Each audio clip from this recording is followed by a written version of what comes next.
con el permiso de la presidencia, compañeras y compañeros diputados, vengo a esta tribuna a presentar dos iniciativas que tienen que ver con la tutela de los derechos de dos sectores de la sociedad más vulnerables: los niños jornaleros y los despachadores de las estaciones de gasolina. En el primer caso, propongo la iniciativa con proyecto de decreto por el que se adiciona los párrafos quinto, sexto y séptimo del artículo 23 y reforma a la fracción octava del artículo 33 de la Ley General de Educación. Y en el segundo caso, la iniciativa con el proyecto de decreto por el que se reforma el artículo 34 de la Ley Federal del Trabajo. 344, perdón. Respecto a la primera iniciativa, lo motiva el derecho a la educación que goza todo mexicano. Lo consigna la Carta Magna, así como tratados y convenios internacionales signados por nuestro país. Sin embargo, ¿cuál es la situación real en la educación de los menores, cuyos padres cambian de residencia dentro del país para obtener el sustento de la familia?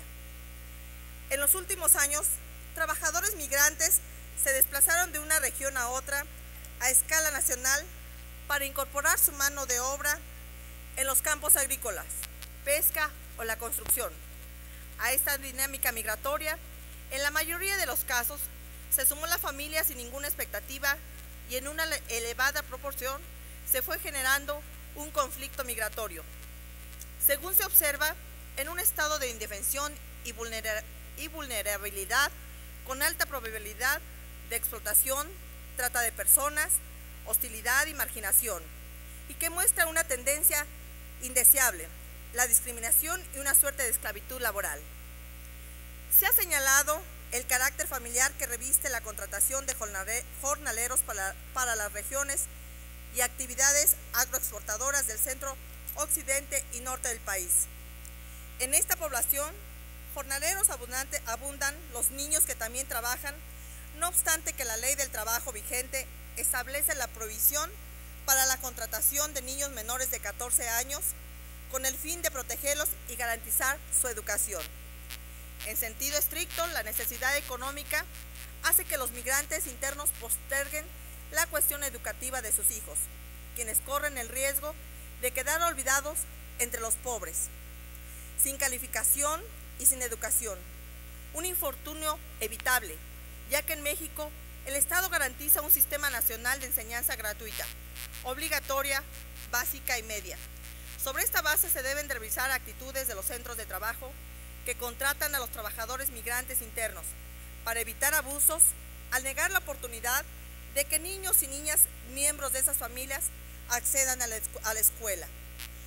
Por lo anteriormente expuesto, me permito someter a consideración del Pleno de esta Cámara de Diputados del Honorable Congreso de la Unión la siguiente iniciativa con proyecto de decreto que reforma la fracción octava al artículo 33 y adiciona los párrafos quinto, sexto y séptimo del artículo 23 de la Ley General de Educación para quedar como sigue. La obligación arriba señalada tendrá la misma validez con carácter obligatorio a todo propietario de campo agrícola que contrate mano de obra de trabajadores jornaleros acompañados de familias a brindar la atención debida a la enseñanza de los niños y niñas.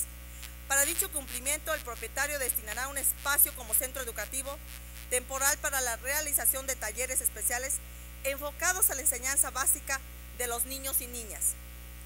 Dicho centro educativo será coordinado y supervisado por la autoridad educativa correspondiente al lugar donde esté ubicado el campo agrícola. La autoridad educativa proveerá de la planta docente necesaria y especializada para tales casos. También proporcionará constancia de estudios correspondientes que soliciten los trabajadores para asegurar la continuidad de estudios de sus hijos en otro lugar al que migren. Tal disposición para fortalecer el respeto a los derechos fundamentales de los niños y niñas y el cumplimiento de los artículos 3, 4 de la Constitución Política Mexicana. Para cumplir con lo dispuesto en el artículo anterior, las autoridades educativas en el ámbito de sus respectivas competencias llevarán a cabo los siguientes. Fracción octava: desarrollarán programas con perspectivas de género para los niños jornaleros migrantes, para otorgar becas y demás apoyos económicos para ejercer su derecho a la educación. En relación a la segunda iniciativa respecto a los despachadores de las estaciones de gasolina, presento en el tenor del siguiente exposición de motivos.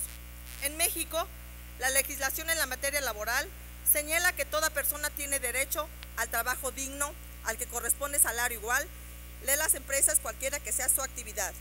Estarán obligadas a proporcionar a sus trabajadores capacitación para el trabajo. Estos derechos establecidos en la Constitución y en las leyes se refiere también a la exigencia de la seguridad social, con el objetivo de garantizar el derecho a la salud, a la asistencia médica, a la protección de los medios de subsistencia y los servicios necesarios para el bienestar individual y colectivo, así como el otorgamiento de una pensión para los trabajadores, entre otras situaciones. No obstante que la norma es clara, algunos patrones incumplen muchas veces estas obligaciones, argumentando que su actividad empresarial o comercial no se encuentra en el supuesto al que hace referencia la Ley Federal del Trabajo sobre establecimientos análogos, ni tampoco se reconoce para trabajadores el personal que labora en sus empresas, lo que ha dado como resultado que estos no sean sujetos de los derechos a los que la ley refiere, como sucede con los más de 300,000 despachadores de gasolina que trabajan en poco más de 12,000 gasolineras establecidas en todo el país. Trabajadores que solamente son favorecidos con propinas, se encuentran en total indefensión laboral al carecer de percepción fija y los mínimos beneficios de seguridad social y prestaciones. Creemos conveniente acabar con injusticias. ¿Acaso no le es para los trabajadores de estaciones de servicio de gasolina que no perciban salarios, salvo propina de automovilistas, y tengan derecho a aguinaldo, acceso a una vivienda, fondo al retiro, vacaciones, mucho menos gocen de reparto de utilidades, y que estén obligados a comprar uniformes, pagar entre 200 y 300 pesos como derecho de piso, y vender una cantidad fija de aditivos y aceites para el motor, productos que caso de no vender, no les pagan? Sobre las consecuencias de la relación actual en las gasolineras, surgen varias interrogantes. ¿Qué sucede con ellos en el caso de una explotación, de una explosión, una clase de accidente, atropellamiento, un asalto a mano armada? ¿Qué sucede con las mujeres embarazadas empleadas de esas estaciones de servicio? ¿Acaso a quién acuden estos trabajadores cuando son masivamente despedidos por el cierre de una estación?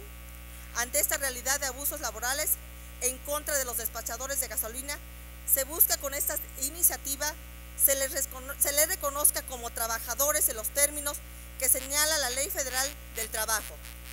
Una vez reconocidos jurídicamente como trabajadores, accedan a los beneficios como lo establece la Ley de Seguridad Social, del Seguro Social, como el derecho a la salud, la asistencia médica, la protección de los medios de subsistencia y los servicios sociales necesarios para el bienestar individual y colectivo, como el otorgamiento de una pensión. Concluya, compañera diputada. Por lo anteriormente expuesto, someto a la consideración de la soberanía iniciativa con el proyecto de decreto por el que se reforme el artículo de la Ley Federal de Trabajo para quedar como sigue. Artículo 344. La disposición de este capítulo se aplica a los trabajadores en hoteles, casas de asistencia, restaurantes, fondas, cafés, bares, gasolineras y otros establecimientos análogos. Es cuanto, diputado presidente.